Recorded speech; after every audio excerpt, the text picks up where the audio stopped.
With the March 9 presidential election inching close, the Election Commission has expedited preparations for the polls. Code of conduct for the elections of the President and the Vice President come into effect starting tomorrow. Good evening, I'm Sarah Chitrakar and these are the headlines of the hour. Election Commission gears up for the preparations for March 9 presidential election. Code of conduct to come into effect from tomorrow. Nepali Congress President Deuba corresponds with parties of the lower house seeking support for presidential candidate Paudel. UML's Nemwang expedites parleys with lawmakers. China prepares to welcome a key autocratic ally of Russian President Putin as President of Belarus, Lukashenko, is holding talks with Chinese officials in Beijing. Two leaders agree to upgrade their ties. And Team Nepal secured their fourth successive win at the ICC Under-19 World Cup qualifiers, thrashed Malaysia by 10 wickets. The Election Commission is to implement the Code of Conduct for the elections of the President and Vice President from tomorrow. The Apex Election Authority has made preparations to implement the Code of Conduct from tomorrow until March 19 for the presidential election slated for March 9 and the election of the Vice President scheduled for March 17. The Commission is to implement the Code of Conduct that are applicable for 11 organizations, individuals and officials. The Code of Conduct will also be applicable to ministers and officials of all three tiers of the government, security departments and security personnel.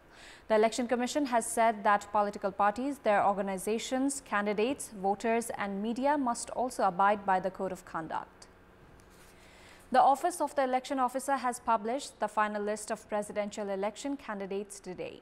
The Election Commission has given candidates until this afternoon to withdraw their names from the race.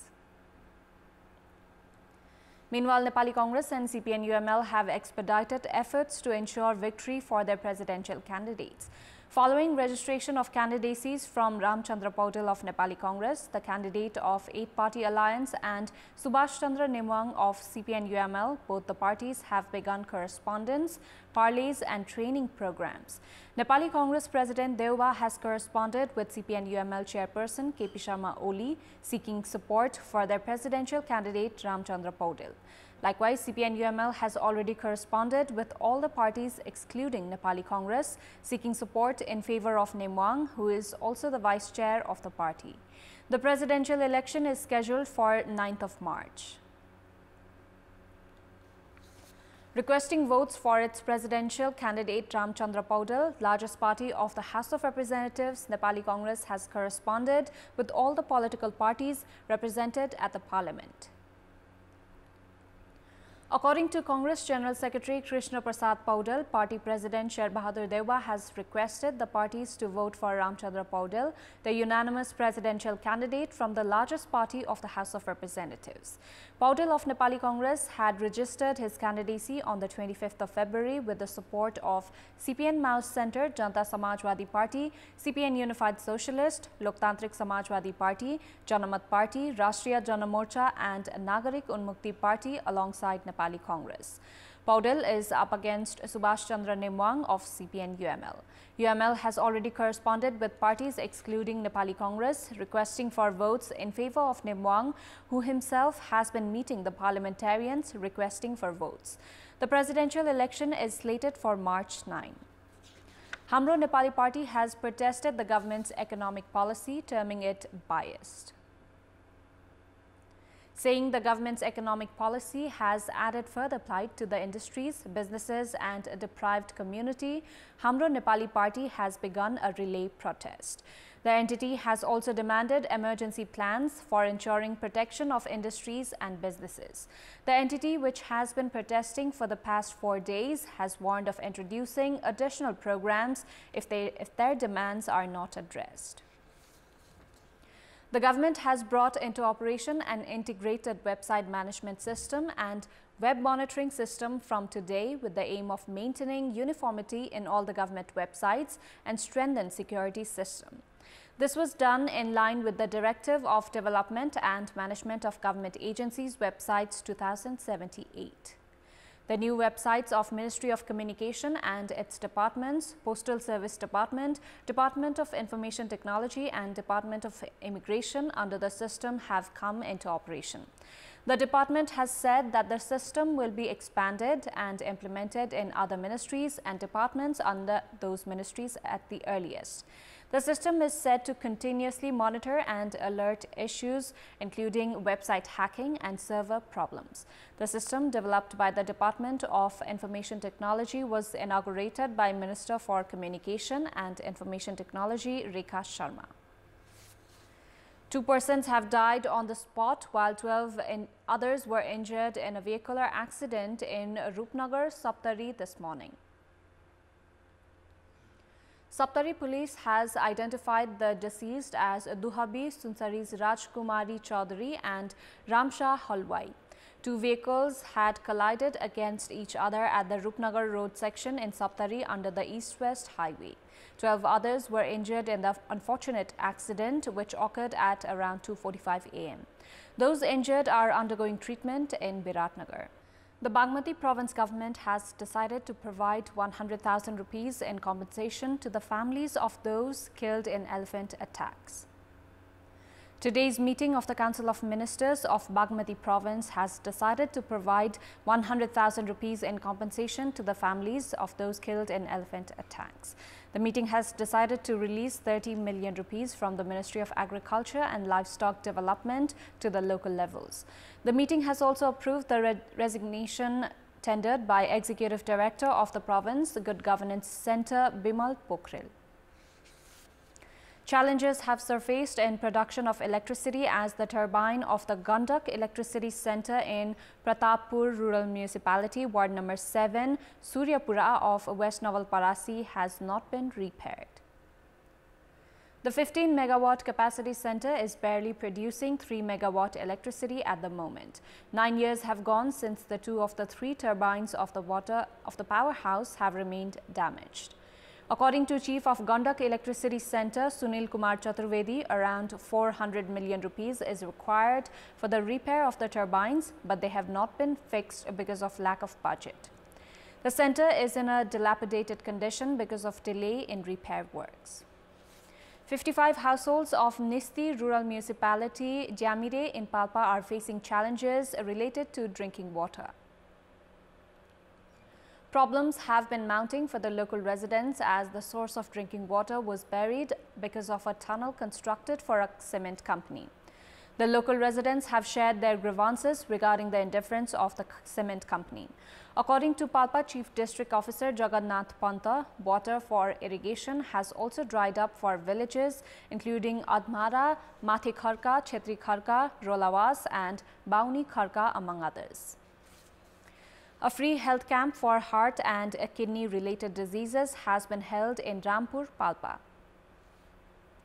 The health camp has benefited the local residents of Palpa, Syangza, Navalparasi and Tanahu. ECG, ECHO laboratory service, blood test along with kidney and heart checkup by specialist doctors were held at the camp. Around 800 pilgrims who had left for Pathivara temple in Taplejung, also with the objective of enjoying the snow, have paid their homage at the temple. According to the local businesses, the presence of the pilgrims has increased their revenue. Pathivara is located at an altitude of 3,794 meters from the sea level. The Pathivara Area Development Committee had said that snowfall had occurred from the altitude of 3,100 meters to the temple area. Time now for our segment, Public Pulse, where you text us with your opinion. Public Pulse. Your options are A. Promote entrepreneurship, B. Use domestic products and C. Discourage import.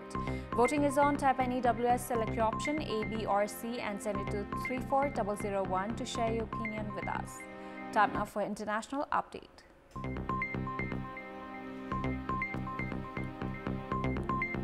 China is preparing to welcome a key autocratic ally of Russian President Vladimir Putin for a state visit amid warnings from United States officials that Beijing may be considering aiding Moscow in its ongoing assault on Ukraine. Belarus's President Alexander Lukashenko is scheduled to hold talks with Chinese officials in Beijing from Tuesday to Thursday at the invitation of Chinese leader Xi Jinping. His trip comes after the two leaders agreed to upgrade their countries' ties to an all-weather comprehensive strategic partnership during a September meeting on the sidelines of the Shanghai Cooperation Organization summit in Uzbekistan, which Putin also attended. The visit from Lukashenko, who allowed Russian troops to use Belarus to stage their initial incursion into Ukraine last year, comes as tensions between the US and China have intensified in recent weeks, including over concerns from Washington that Beijing is considering sending lethal aid to the Kremlin's struggling war effort.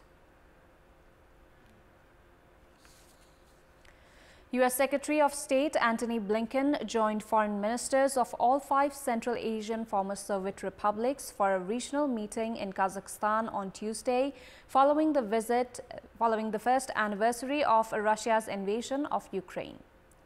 Blinken's visit to the capitals of Kazakhstan and Uzbekistan is his first to the region as the Biden administration's top diplomat. The trip comes just days after the February 24 anniversary of the invasion of Ukraine, which has tested Moscow's influence in a region that also includes Kyrgyzstan, Tajikistan and Turkmenistan. Leaders in the region have been emboldened to stand up to Russia by their newfound leverage as Moscow looks to their markets and trade routes in a bid to circumvent Western sanctions. U.S. officials say the Biden administration has stepped up engagement with the region in an effort to demonstrate the benefits of U.S. cooperation to countries facing economic fallout from the conflict to the West. The National Bureau of Statistics of China issued a report to review the economic and social development China made in 2022. According to the Statistical Communique of China on the 2022 National Economic and Social Development, the country's gross domestic product (GDP) in 2022 was about 17.95 trillion US dollars, up by 3.0% from the previous year. The per capita GDP in 2022 was increased by 3% from the previous year and gross national income by 2.8%. The overall labor productivity was $22,002 per person, up by 4.2% from the previous year. By the end of 2022, the total number of national population reached 1,411.75 million, a drop of 0.85 million from that at the end of 2021. Of this total, urban permanent residents numbered 920.71 billion.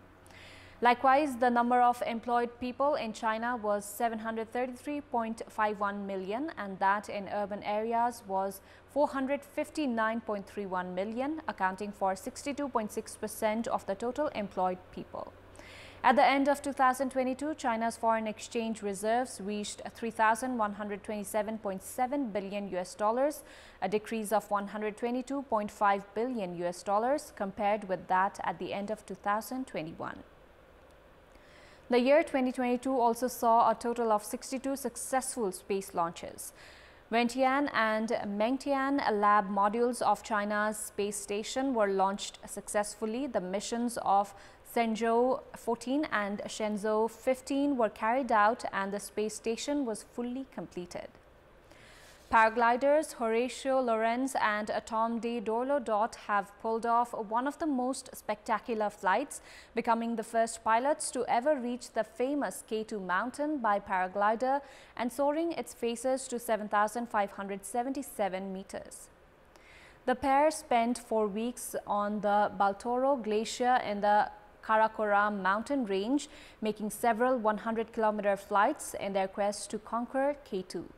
Lorenz said that the biggest challenge was to fight against very cold conditions of up to -30 degrees. For Didorlot, it was all about the views as he savored the stunning mountain range. It was the first time that people reached that area near K2 and fly, and it was also the first time it was ever recorded.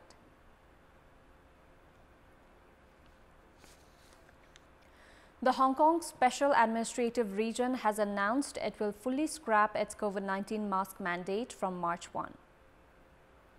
The move is aimed at luring back visitors and businesses and restoring normal life after over 3 years of epidemic restrictions, Hong Kong's Special Administrative Region Chief Executive John Lee said at a press briefing before an Executive Council meeting. From Wednesday, people are no longer requested to wear masks both outdoors and indoors, as well as on public transport, but high-risk places such as hospitals and care homes still require mask wearing, Lee said.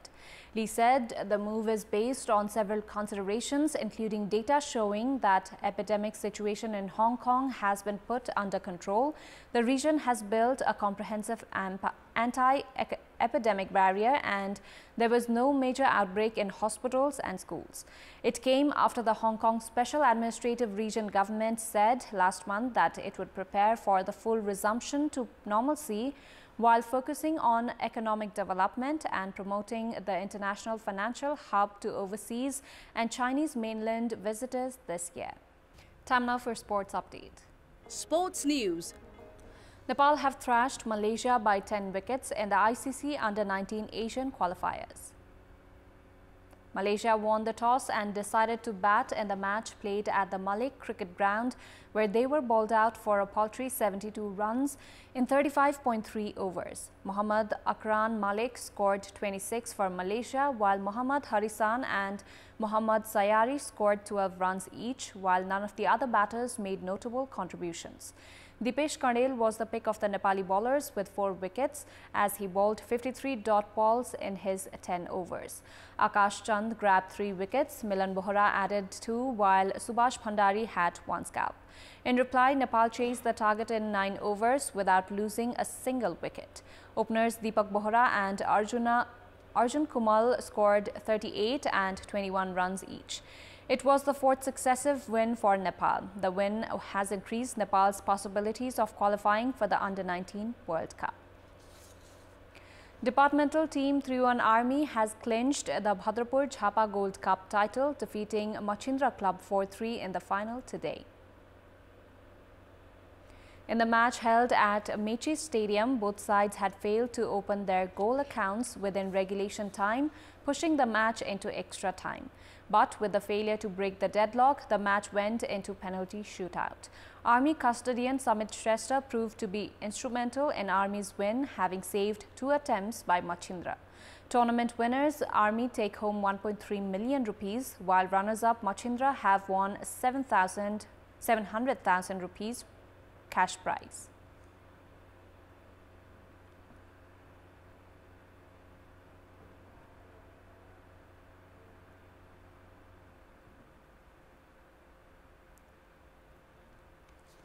The Cricket Association of Nepal has said that it had already sent the name of Sandeep Lamichhane, who is alleged of raping a minor, to the International Cricket Council for the United Arab Emirates leg of the ICC World Cricket League 2 tournament. National Cricket Governing Body CAN had announced the 15-member squad before any verdict was announced by the Supreme Court. However, the ICC was informed about the case against Lamichhane. A CAN official has said that a squad of 16 players, including Lamichhane, was sent for the UAE tour, which means no other player has to be withdrawn from the tournament. The CAN is currently awaiting the response of the technical committee of the ICC. Meanwhile, the CAN has already initiated Lamichhane's visa processing and has said that he will depart for the UAE immediately after an approval is issued. Only yesterday, the Supreme Court had allowed rape-alleged Lamichhane to play in foreign country. Meanwhile, the Supreme Court has also upheld the verdict of the Patan High Court to release Lamichhane on a bail of 2 million rupees. The rape case against the tainted cricketer is in progress at the Kathmandu District Court. That's all for the moment. Our next English bulletin will be at 10:30 tonight. Thank you for watching. Bye for now.